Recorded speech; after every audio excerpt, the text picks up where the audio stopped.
Hello and welcome to Chuck's Culture Channel. This time around, I'm talking with Devin Archer. He's playing the role of the rebel Enjolras in the current USA tour of Les Misérables. It's playing the fabulous Fox here in St. Louis, January 17th through 22nd, and then moves on to multiple dates across the country. Check the video description box below to find out when it's going to be in your town. Here's a quick preview of what you can expect when you go to see it.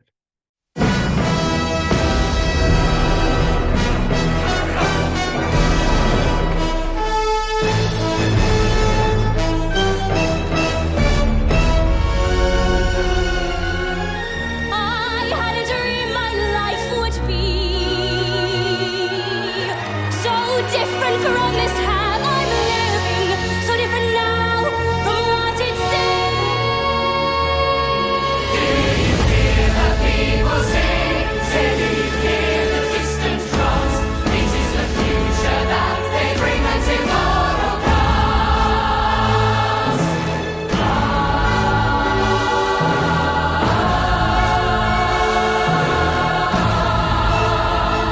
Tomorrow.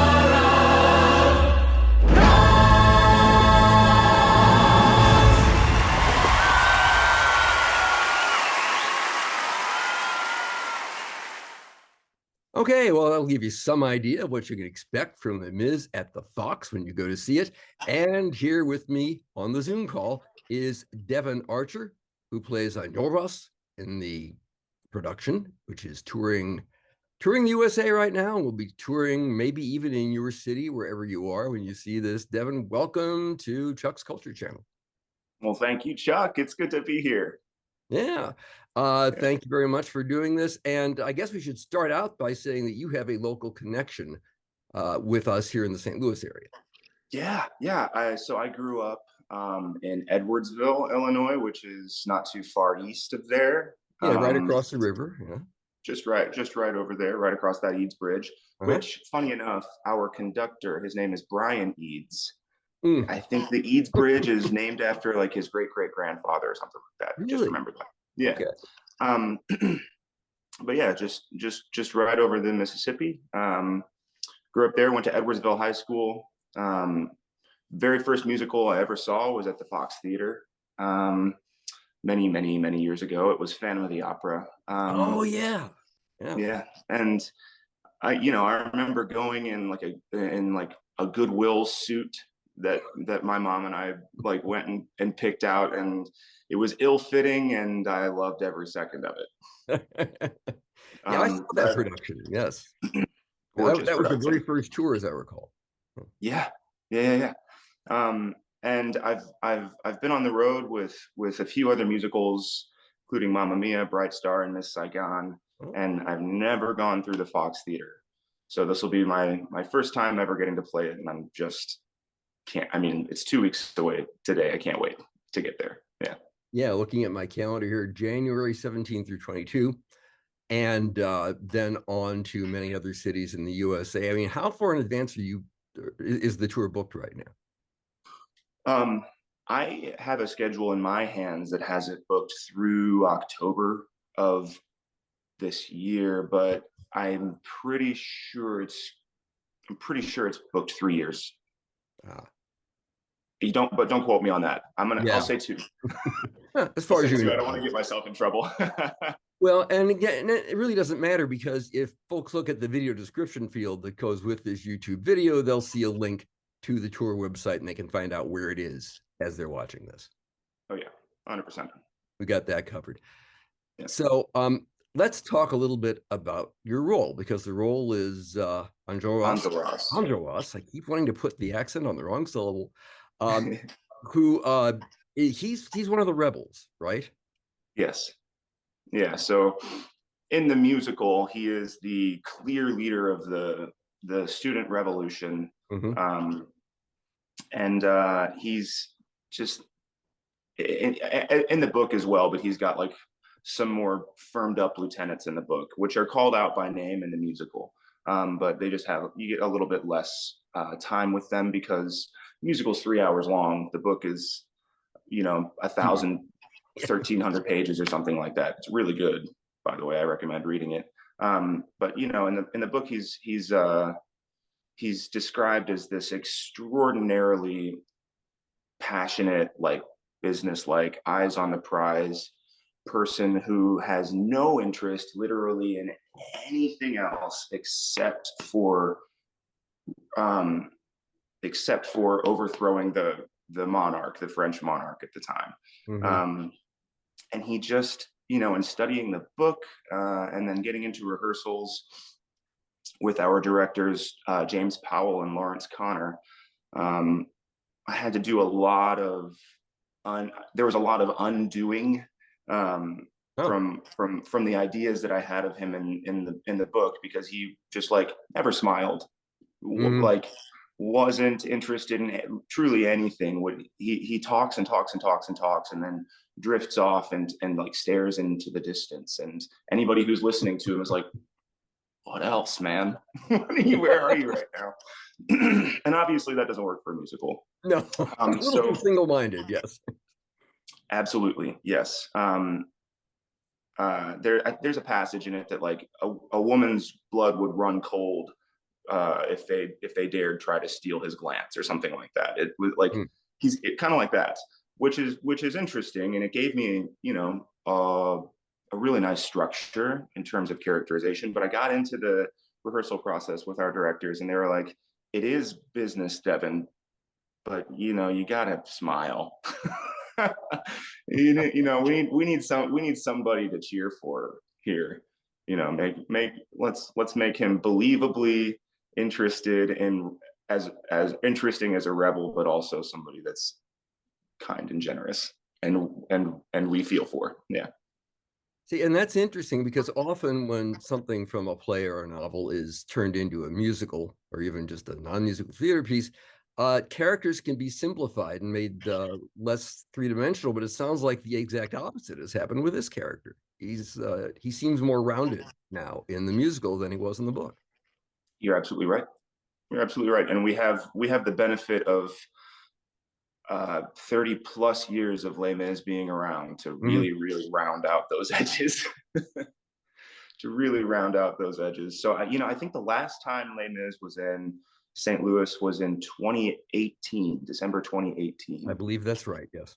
Yeah. So 4 years ago. And now, you know, since Mhm. it is, you know, self-proclaimed still the world's favorite musical, you know, we have this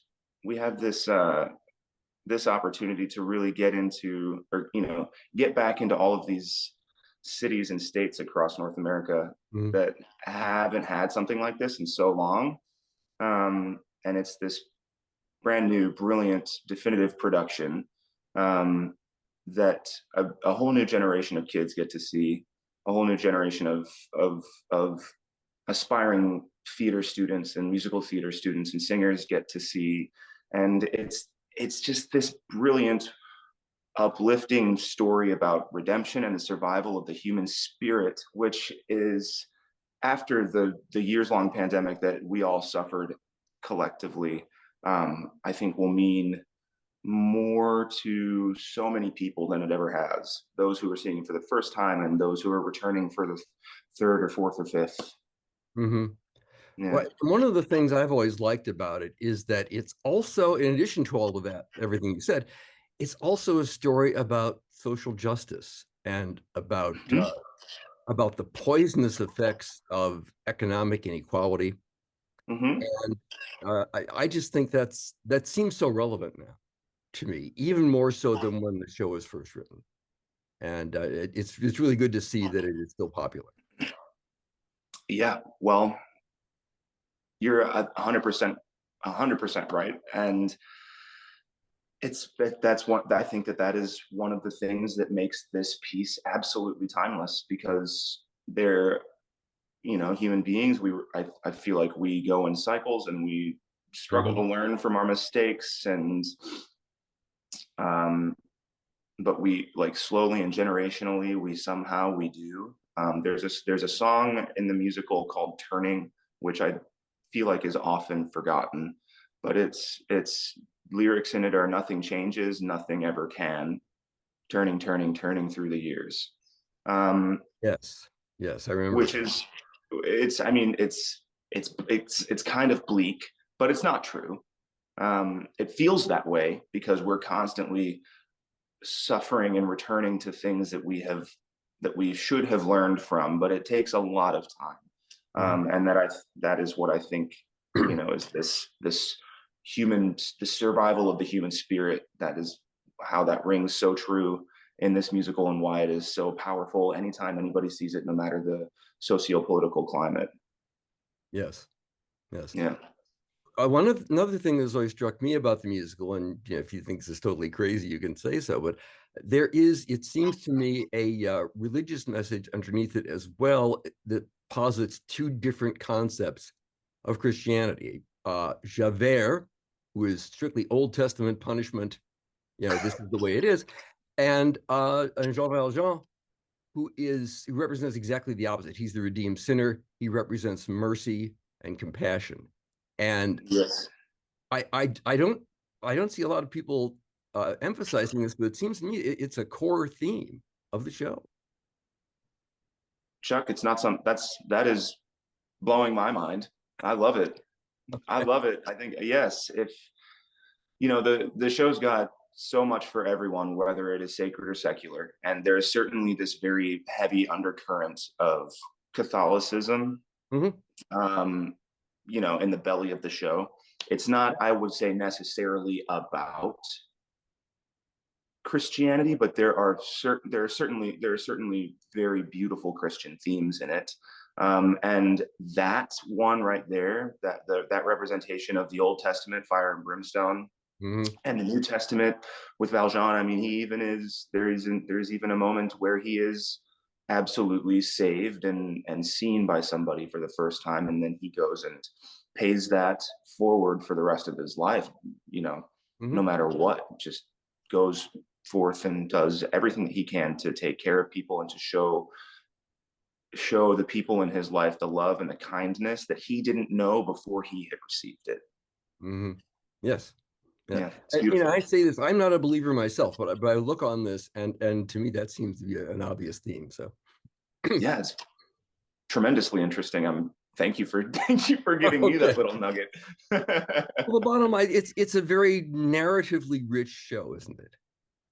1000%. I mean, I talk with my cast members about a long running show. We're coming up on our 100th performance very soon. Hmm. Um, and we talk about, you know, how to keep it fresh and interesting, not only for ourselves but for the audience members, so that they're getting to see something that looks like it's being done for the very first time. Yes. And in those conversations, I always come to the conclusion that it will always be that experience, both for them and for at least me personally, but I think for everyone. We have a fantastic group of professionals. Um, the the the material is so rich, and it's so well crafted and so well produced. Our producer Cameron McIntosh and everyone at Networks, Les Miserables is just such a timeless piece of. It feels like it's effortless to do because it is just so good to me. To Yeah. me, I could never be bored of this.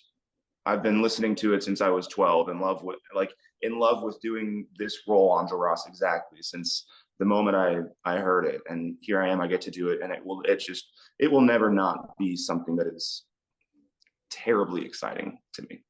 Oh, that is wonderful. I mean, and yeah, that answers a question I was going to ask, which is how do you keep it fresh, Hmm. city after city? But you just told us how. Yeah, no, the narrative and the quality of that is so excellent. I mean, that it's based on this classic, you know, Victor Hugo novel. It's got all of the source material you could possibly need to make it outstanding. And back to what we were talking about before, it applies. It there's so many themes in it that apply to anyone at any given time, because it's just, you know, written in the 1930s, or sorry, 19 18 1830s. No, 40s, 50s, something like, I forgot the date too. 19th century. Yeah. No, 18th century, way back It had then. to be Anyway, after. It had to be after the revolution, right? So yes, yeah. I think it was the 50s. 50s or 60s. Anyway, something that is as relevant then as it is now. Mhm. It's wonderful. It's wonderful, and there are no holes in it. The narrative is so well crafted that it's just like such a beautiful through line story event where there's no stone left unturned. Everybody gets everybody tells such a wonderful, distinct story with their own message, and somehow they all, over the course of our epic musical, they all twist and bend together into this beautiful, beautiful, beautiful epic ending, this payoff where somehow you are left feeling so hopeful and enriched by something and spoken to by something. It's just it's just brilliant. I can't speak enough wonderful things about it. Yeah. Bottom line, you love your job, right? Yes, and I never work a day in my life, sir. Yes, yes. Uh, so, I in conclusion here, because I want to wrap this up in just a minute, but I got to ask what it's like to be doing something like this for a living. You know, it's one city after another, week after week, month after month. Do you get breaks? I mean, are there times when it just feels like you don't really have like you become homeless or It really is kind of like running away with the circus, isn't it? yeah, but like in Born enjoying the circus like you wanted to when you were a kid. Yes. Yeah.